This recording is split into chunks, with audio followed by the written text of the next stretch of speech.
Hey, futurist Jim Carroll with another episode of Disrupting the Big Disruption from my basement. Never would have thought this would be our reality 2 months ago. What I'm trying to do here every week, and this is going to be about a half hour long, is just put in perspective some of the things I'm seeing in terms of trends, the future, getting us thinking about what might come next instead of thinking about this very moment. Here's the big challenge. A phrase has entered my world this week. I've seen it from a few people, including a very good friend, Jessica Lee Levin, who is a meeting planner in New Jersey. People are feeling zoomed out. People are spending all of their time on Zoom meetings with business acquaintances, with business meetings. Then they've got their end of day family Zoom meetings. Then they've got their social Zoom meetings.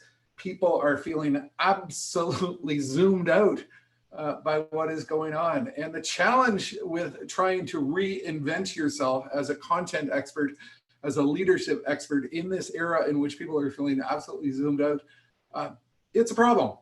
Because the last thing that people want to think about maybe right now is, what am I going to do to participate in another online thing? Because there's simply so many of them. But I'm going to soldier on because I am convinced that somehow, somewhere, people are starting to think about the future once again. So what I'm going to cover today is I'm going to go into depth on one particular trend and really put in perspective what is going on. Now, again, to remind you of what I'm trying to do here and the setup that I've got in place.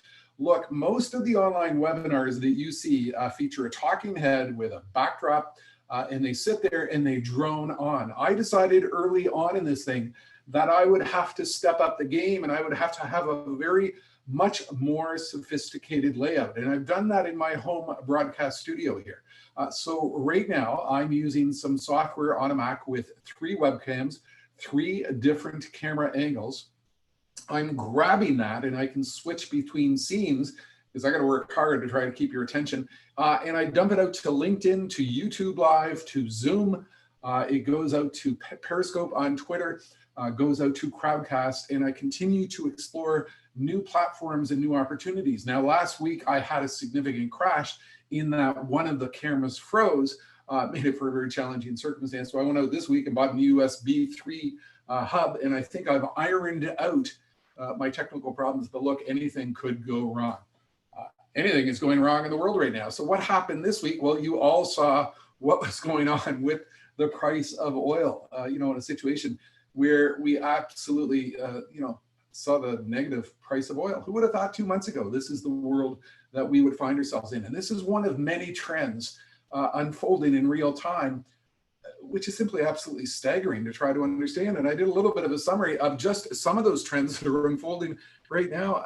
For a time, and it might actually still be true today, Zoom itself, the video conferencing software that we are all using, was worth 50% more than all US airlines combined. I mean, that's how crazy our world has become. This world in which we've got all these capital assets and very sophisticated systems. Suddenly we take all the US airlines, add their value together, they don't even begin to approach the public market valuation of Zoom. What else is going on? Well, I saw a statistic that Amazon is out of podcast microphones because everybody's sitting at home, everybody's starting a podcast, everybody's doing some type of online broadcast. You can't even buy a webcam. So I'm stuck right now with some of the low resolution webcams that I had prior to this thing. We're all trying to figure out what do we do next and how do we get there. Another interesting statistic, some puzzle companies, gotta get the right camera angle, are figuring out that they are having some of the best sales activity that they have ever seen. And they're ramping up their abilities, their capabilities, their supply chains to get more product out there because they're in a world that they never expected. Here's how crazy it has become.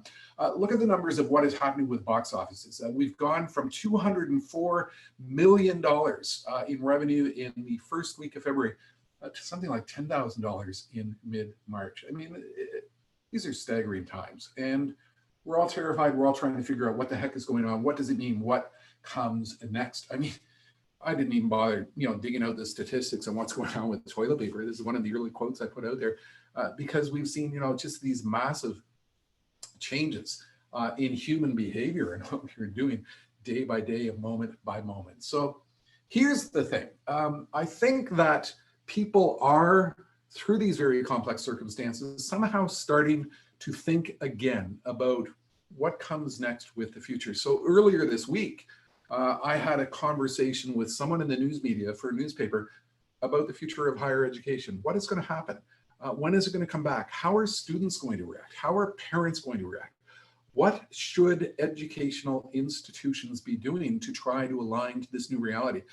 And I tell you, having this conversation felt really good because it did take me back to a little bit of my old world. I have done a tremendous number of talks around the future of education that involve trends such as the rapid obsolescence of existing knowledge, the rapid emergence of new knowledge, the disappearance of old careers, the rapid emergence of new careers. And I was able for this reporter to put those trends into context in the reality of what is now unfolding with these fast changing circumstances.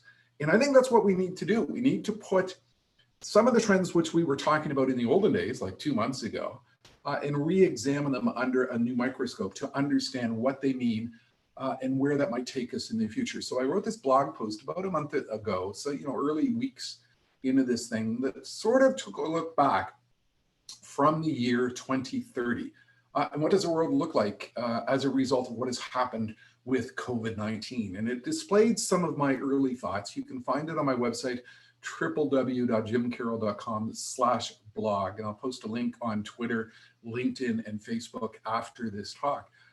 But it is an early indication of some of the trends that I think we might see unfolding. And I think I am starting to notice a real focus by some folks for what comes next. What do we need to do about it?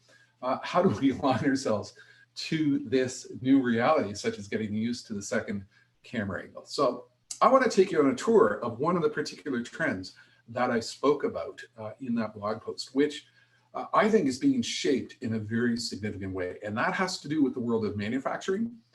It has to do with what has occurred with 3D printing technology as a result of the COVID-19 crisis. Because I think what is happening here is this particular trend, which was gaining a lot of attention and a lot of resonance in the manufacturing sector prior to this crisis, is all of a sudden accelerating in an absolutely dramatic way. And the reason for that relates to one of the topics that I raised in my web conference last week. And that was a small company in Buffalo, which immediately shifted what it was doing with 3D printing technology so it could print masks and ventilator gear for hospitals dealing with the crisis.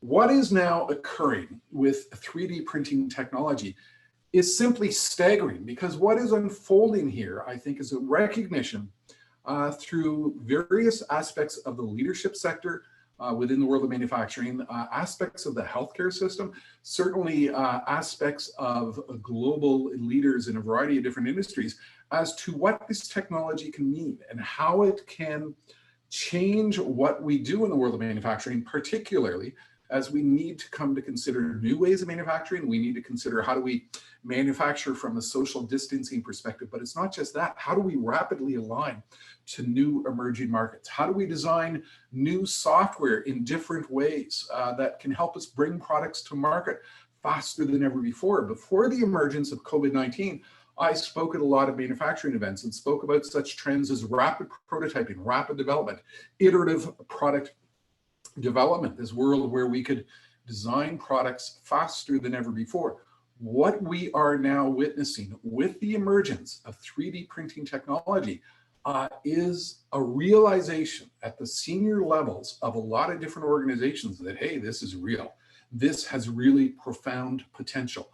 This can fundamentally change our business model. So when I think we wake up in the year 2025, the year 2030, this will be one of the trends which was accelerated into hyperspeed as a result of COVID-19. And I'm going to explain to you why I think that is occurring. And I'm going to do this with other trends and other industries going forward on this webcast every single Thursday at this time. So I hope you'll join me. Let's give some thought to what is occurring. Quite clearly, 3D printing and the ability to print masks and nasal swabs and other tools for use in the medical sector It's turned on the global idea machine of people, not just in the world of manufacturing, but people throughout the world of healthcare. And when I went on stage years ago in the olden days, I would talk about what were the big ideas that were taking us forward into the future. What were those big transformative ideas and how are they changing our world? And I gave a lot of thought to what was occurring in the world of manufacturing 3D printing. Do you know that Lamborghini has even gone to the point of utilizing their 3D printing technology and rapidly shifting the purpose of what they can use it for to 3D print medical products to help us deal with COVID-19? And here is the reality of what is occurring. We are witnessing the more rapid, actually I have a bit of a screen problem here. We're witnessing the rapid emergence of new technologies, for scrubs and shields and nasal swabs driven by this collective intelligence. We're getting increased executive attention. Now, one of the challenges that has existed with 3D printing technology are the IP issues, the intellectual property issues, in that somebody can come up with a 3D printed part and you can copy that as easily as you would in an MP3 music file. There's been a lot of IP issues that have gone with this for quite some time, but what is now happening as a result of this collective effort to deal with COVID-19 is an acceleration of concepts and ideas and legal structure to deal with the IP issues. We're witnessing the rapid acceleration of material science. Look at that, I've actually got a typo in my slide deck. The rapid emergence of new material science, because as this particular trend gains a lot of speed, organizations are realizing, hey, there's a really faster emerging market here in terms of the fundamental material science that takes this forward. We're seeing the emergence of new business models. A lot of this is occurring with startups. We're realizing in the manufacturing sector that utilizing 3D printing technology, which can be done from a remote perspective for a lot of the operation, might help us deal with some of the social distancing issues within a factory. Take it further, part of what I've been talking about in the world of healthcare is the ability to 3D print biomaterials or regenerative body parts for hip replacements and other things. And so as 3D printing itself accelerates, we will witness the acceleration of all the associated trends that go with this technology. What is happening here is a hyper acceleration. There we go, there's a better version of the slide. So as I say, I'm learning every single moment in terms of what I'm doing here. What we are witnessing is a real acceleration in one particular technology, which was a disruptive technology before COVID-19, but I think it is now speeding up to a greater degree. And that's where I think we need to have a good look at the future. What are these trends? How are they unfolding? How are they being accelerating?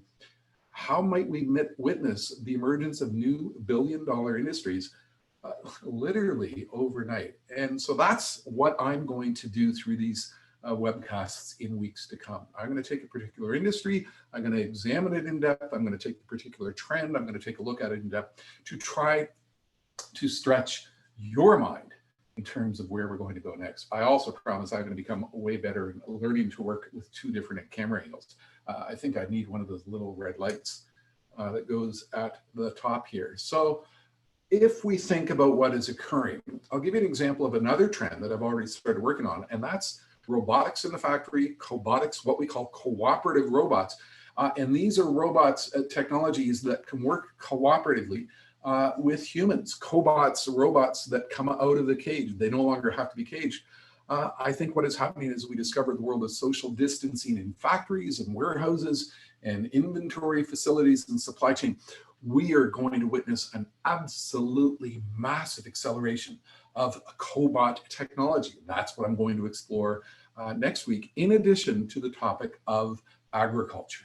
The old world, I'm a futurist. My job was to help people understand what comes next. And in this disruptive world in which we really don't know what we're going to be doing in 6 months, let alone what we're going to be doing in a week, I've decided this is still my job. And that's what I'm going to continue to focus on, because we are going to witness the birth of a lot of new industries. If we look back at previous downturns, we had a lot of startups that started small, had a great idea, rode the disruptive trend, and realized that this was a massive opportunity to go into the future in new and different ways. I think they're out there. I think these disruptive trends are occurring at a staggering pace, because really what is occurring here is COVID-19 and this global crisis and the big, massive economic meltdown, which is now bigger than what happened with the Great Depression, is managing to drive forward a lot of those disruptive trends at an extremely fast pace. Now, I got up this morning and my thought around this and the daily quote that I put out, and I'm not sure the entire quote is showing up on the screen, is we're now in a situation in which the extremely fast moving events are now outpacing the ability of slow moving organizations to deal with the reality of those events. And this is what you really need to think about from a leadership perspective. What am I going to do to ensure that my organization has the agility, the flexibility, the fast-paced capability to align to these emerging trends, to turn those disruptive trends into opportunity?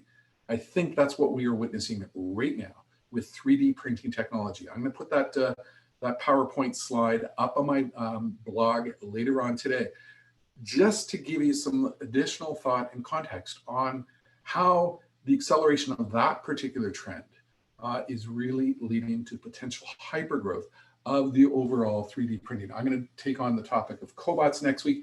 I'm also going to take on the topic of agriculture, because I think there's a lot of this disruptive type of thinking occurring in the world of agriculture as we deal with difficulty of supply chains, as we deal with manpower issues, as we deal with immigration issues, as the agriculture supply chain comes to try to deal with the reality of a world which is fundamentally different from everything they expected. So I hope you continue to tune in. I hope you continue to be a part of this broadcast. I'm also figuring out the timing. We've got to be quick. We've got to be fast. I'm just about 27 minutes in here because we're all getting zoomed out and there's so many of these things going on. Our attention spans are also collapsing as we become zoomed out. I'd welcome your feedback. Send me a message at jcarroll@jimcarroll.com. Visit my website. We can have a discussion about some of the topics you might hope I cover in future episodes. That's it for now. Futurist Jim Carroll.